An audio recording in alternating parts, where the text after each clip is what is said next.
Retire with $65,000 in income and pay less than $500 in tax. I'll prove it to you. My man Donald sent this. This is fantastic. Obviously, I'm not going to tell you his name or anything, but oops, let me go back. This is fantastic. Look at this, man. Why do I keep doing that? There we go. This is directly from Right Capital. He's got income inflows of $49,713, of which $16,000 is from his pension. 34,000 from Social Security. Oh, $18,000 distribution. That's from his Roth IRA. So between $49,000 and $18,000, he has total expenses, total inflows of $67,000. His expenses are $5,000 a month. All right, or a little bit more, a little bit less, a little bit more than income than that. His tax payments are $484, which means he really has a net of $3,000 that's going right back in. So in this case, he really only needs to take $15,000 from his Roth. I mean, there's just nothing more to it. Age 66, $50,000 total income, $18,000 Roth distribution, $67,000 is his total income. Expenses are 60. We'll just round up $64,000. He's got a small goal of $600. Tax payment $484. I think he lives in South Carolina, so maybe some state income tax there. I don't know, but it's that pension right there, $16,000, that gives him a little bit of tax. That is proof right there. Now I tell you, man, I vastly see. All right, so a lot of you guys are saying, Josh, you're wishy-washy on the Roth conversions?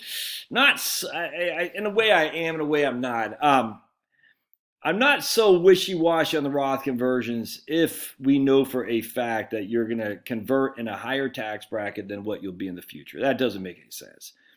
I get a lot of guys, man, with pensions and stuff like that. And this guy does too, I grant you. But I get a lot of guys with pensions who are saying, well, if I convert, I'll pay less tax in the future. But I'm like, yeah, but you're converting into the 22%. You're in the 12% now. You're converting into the 22%. And all you're going to avoid is a 25% in the future, because 22 and 25 are identical tax brackets once the Trump tax bill goes away. So, but I'm going to save 3% in taxes later on, but that's like 15 years, 20 years down the line. That's not enough to do it, in my opinion. I was initially kind of hesitant to say convert when the markets are pretty high, and I think the markets did another booming. Well, last I checked, they were doing a booming job. What we end up as of, hold on a sec. Yeah, well, S&P 500 was up another 58 points. That's 1.44%. This is insane. That's just insane, man. Take it. All right. I mean, the longer it goes, the better off we are. I mean, we're going to have a decline at some point, but if we keep going like this, we might fall a bit, but we'll go back like that again. I don't know. But anyway, what I'm saying is we don't want to convert if we're definitely going to convert into a higher tax bracket. That doesn't make sense. We certainly don't want to convert if we're going to convert into a higher tax bracket to avoid a lower tax bracket in the future. So don't go from 12 to 22 in order to avoid 15 in the future. That's not a good move right there.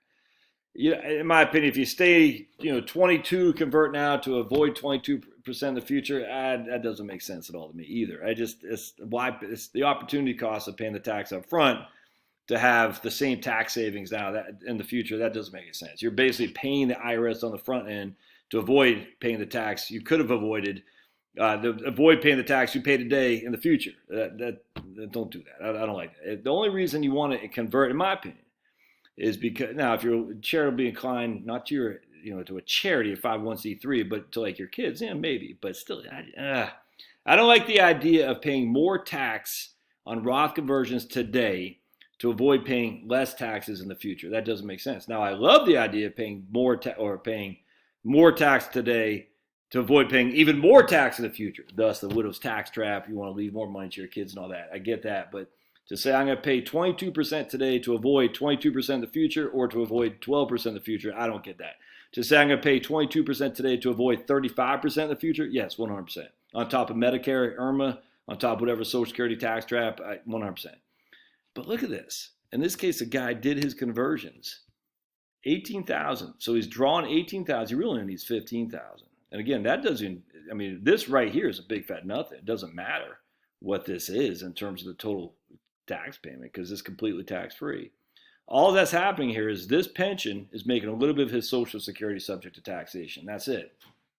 Or I should say, these two things together are making a little bit of its total income subject to taxation. That's it. In fact, I bet you could probably say 49. That's $50,000. The provisional income tax. I can't do it off the top of my head. 25,000. No, I just can't do it off the top of my head. But either way, so between these two numbers, and I'm not sure I can't remember if he's single or not. The Roth IRA, it makes no taxes in the future. It's nuts. Even with a pension, that's still what, roughly $1,400 a month. Social Security is roughly $3,000 a month. And that's $67,000 of income. Less than $500 in taxes. It's nuts. You can do it, right, Cav? Can you do it? Even Cav says you can. All right, we'll see you.